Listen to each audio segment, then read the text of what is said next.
ब्रह्म ज्योति क्या है, वहां की गति कैसी है? हाँ चलो तुम ही बताओ बेटा।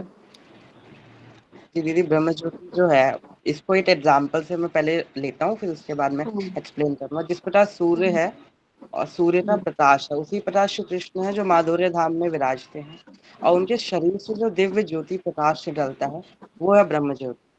और उस ज्योति में जो कहते हैं आत्मा का सबसे अधिक हनन जो हम्म। होता है, वो ब्रह्म ज्योति में होता है। क्योंकि हम इस भाव में सदा, जो लोग योगी होते हैं या ज्ञानी होते हैं, वो इस भाव में रहते हैं कि हमें ब्रह्म ज्योति को प्राप्त करना है, हमें ब्रह्म में विलीन हो जाना है, और हमारा मतलब वो भूल जाते हैं कि हमारा और भी कोई अस्तित्व है। जबकि हम्म। महाप्रभु कहते हैं जीवन स्वरूप हो नित्य कृष्ण दास। जीव का तो हम्म। स्वरूप है दास होने का, चाहे वो माया का दास बने या तो कृष्ण दास बने, लेकिन हम्म। उसका सेवा का ही भाव है। तो सेवा ही कर हम्म। सकता है, या तो माया की करेगा या तो कृष्ण की रहेगा।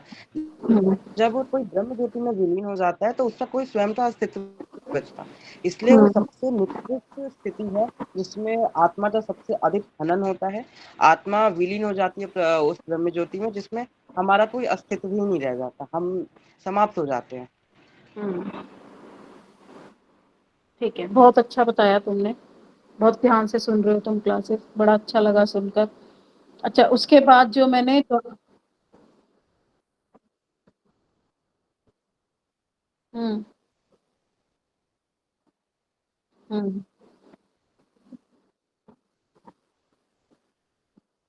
हम्म। हम्म।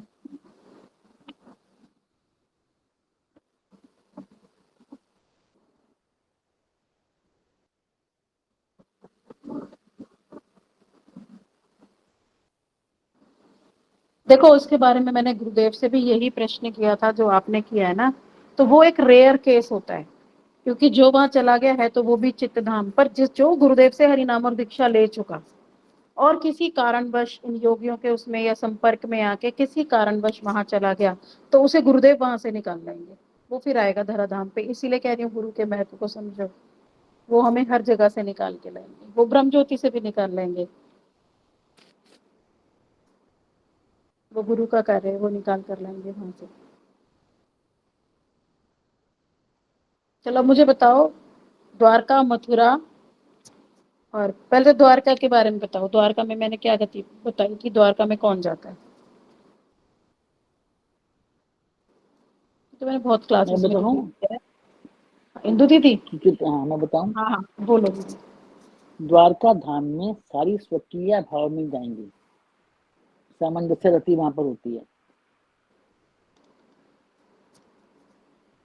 नहीं, स्वकीय भाव तो चलो एक अलग चीज हो गई, वो तो गोपियों में भी है स्वकीय भाव, तो सारी परकीय भाव की नहीं है। उसमें और बताओ डिटेल में कि और किसको कह रहे हैं स्वकीय में, इसको कह रही है यहाँ पर? तो यही नोट किया था। अच्छा कोई बात नहीं। मथुरा में आपने बताया था कुब्जा है और साधारण गति, ये सब लिखा था मैंने। हम्म। ये द्वारका में कौन जाएगा? जो कृष्ण को पत्नी भाव से चाहेगा, है ना? हाँ, जैसे मीरा बाई का बताया था आपने, ठीक है। हाँ हाँ, अमिता दीदी बोलेंगी, बोलो अमिता दीदी। नहीं, यही है दीदी, महिषी और उनके पुत्र पुत्री जो हैं ये द्वारका में गए और जाएंगे, और ये मीरा जी भी वहीं गई थी, उनकी भी गति वहीं हुई थी, वहीं गति हाँ, प्राप्त हुई जो थी भी उनको भी।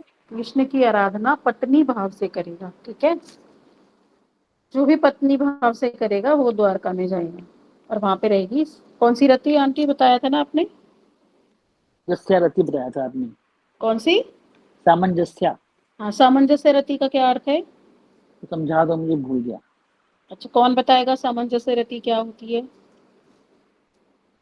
बबीता दीदी बोलिए। अच्छा आपका हैंड रेज है तो हटा लो, फिर मैं फिर पूछ रही हूँ। किसी को पता है सामंजस्य रति क्या है? कोई बताएगा? अच्छा मैं बताती हूँ। सामंजस्य रति होती है जो बंट जाती है ना? उनमें द्वारका में बंट जाती है। क्यों? पत्नियों में भी है, बच्चों में भी है। 10-10 पुत्र और एक एक पत्नी है, एक एक पुत्र है, वो सॉरी, 10 पुत्र और एक पुत्री है सारी पत्नियों के, है ना? और 16,108 रानियां हैं, और उनके साथ एक एक कृष्ण है। तो वो जो रानियां हैं वो कृष्ण के प्रति तो अनुरक्त हैं, पर उनकी अपनी पुत्रियों में भी ममता है, अपने पुत्र में भी ममता है, काज के प्रति भी ममता है। तो गोपियों की तरह कृष्ण के प्रति एक नहीं है उनकी रति। तो उसको कह देते हैं सामंजस्य रति। तो सामंजस्य रति किसकी हुई? हमारी द्वारका की महिषियों की। अब आएगी साधारणी रति की बात, वो कहाँ पर है? अमिता दीदी बोलिए। दीदी कुब्जा में है। हाँ, तो वो कहाँ पर है? कौन से धाम में? मथुरा धाम में, मथुरा कुब्जा भी तो धाम। द्वारका में नहीं, मथुरा धाम। नहीं, पत्नी भाव से होती है ना वो तो, पता नहीं कृष्ण दीदी। के प्रति स्वाभाविक आकर्षण, जो एक आकर्षण हो रहा है ना, जो देखते ही हो गया है ना, उसको कहते हैं साधारणी रति। तो वो कुब्जा में है, वो थी हमारी मथुरावासी। जो भी मथुरा की स्त्रियां थी, कुब्जा का उदाहरण दिया जाता है, उसमें देवियों को कृष्ण के प्रति साधारणी रति आई थी। तो जिसके साधारण आकर्षण होगा कृष्ण के साथ, वो है मथुरा। अच्छा, गोलोक में क्या बताया? गोलोक में कौन सी रति है? गोपियों की कौन सी रति है?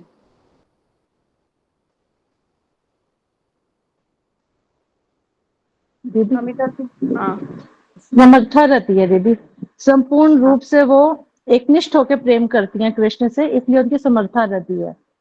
हाँ, तो उन्हीं का एक है कि, और इसमें भी पता है गोलोक में भी धाम है, एक स्वकीय के साथ है, एक परकीय के साथ है। गोपियों में भी, पर ये बहुत हैवी हो जाएगा इसलिए इसका एक्सप्लेनेशन किया नहीं है कि गोपियां भी स्वकीय और परकीय होती हैं, है ना।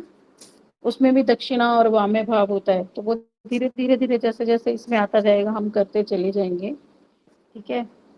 और इसमें हमने शिवलोक में क्या बताया था? शिवलोक कहाँ पर स्थान है शिवलोक का ब्रह्मांड में? शिव जी को द्वारपाल बताया था ना, कि शिव जी द्वारपाल हैं। तो उसी को अंदर एंट्री देते हैं जो,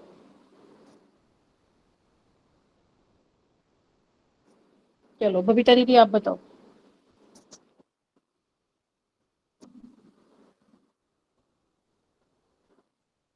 हम्म।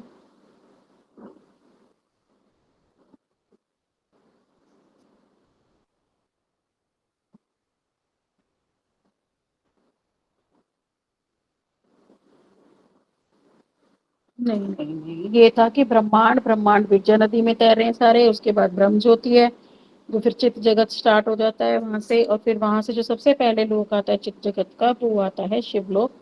जो शिव जी की आराधना करते हैं वो शिवलोक को जाते हैं, ठीक है। वैकुंठ लोक को कौन कौन गया बताना जरा।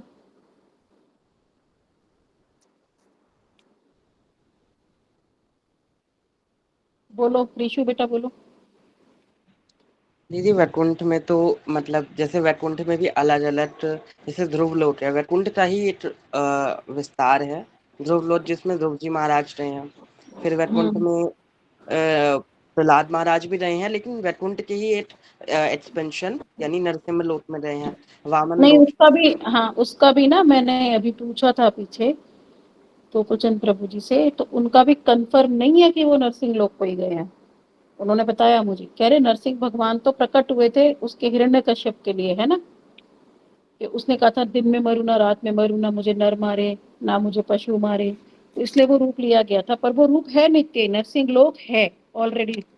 पर प्रहलाद महाराज वैकुंठ में ही कहीं गए, क्योंकि वो तो नित्य उनकी ओम नमो भगवते वासुदेवाय करते थे ना। तो जी वो दीदी। वासुदेव भगवान को नारायण अवतार को पूजते थे, ठीक है। वो भी वहां गए, और अम्बरीश महाराज भी वैकुंठ में ही कहीं गए हैं, जी। ठीक है। चलो अभी हम खत्म करते हैं, आज की क्लास समाप्त करते हैं। वांछा कल्पतरुभ्यश्च कृपा सिंधुभ्येव च पतितानां पावनेभ्यो वैष्णवेभ्यो नमो नमः। कल से हम अध्याय 1 पढ़ेंगे। ज्ञानी भक्त प्रहलाद महाराज जी का बहुत ही सुंदर रूप से बताया गया। भागवतम का ही ये पार्ट है। इस वाले ग्रंथ को करना मतलब समझो भागवतम का नेक्टर हमने कर लिया।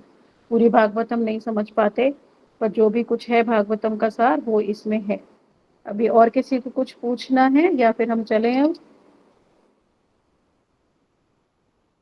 चलो ठीक है चलते हैं। हरे कृष्णा हरे कृष्णा।